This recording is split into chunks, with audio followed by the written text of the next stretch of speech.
بسم اللہ الرحمن الرحیم۔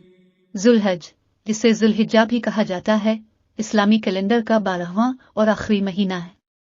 یہ دنیا بھر کے مسلمانوں کے لیے بہت اہمیت رکھتا ہے، خاص طور پر اس لیے کہ یہ حج کا مہینہ ہے، مقدس شہر مکہ کی سالانہ زیارت۔ ذوالحج سے متعلق چند فضیلتیں اور اہمیت یہ ہیں۔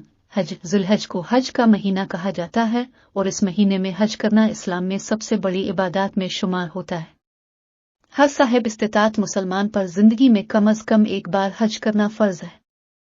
حج روحانی تزکیہ، بخشش اور اللہ تعالیٰ کا قرب حاصل کرنے کا سفر ہے۔ عید الاضحیٰ، ذوالحج کا اختتام عید الاضحیٰ کے جشن کے ساتھ ہوتا ہے، جسے قربانی کا تہوار بھی کہا جاتا ہے۔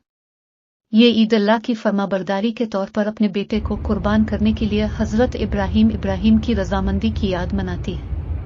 یہ خوشی، شکر گزاری اور خاندان، دوستوں اور کم خوش قسمت لوگوں کے ساتھ اشتراک کا وقت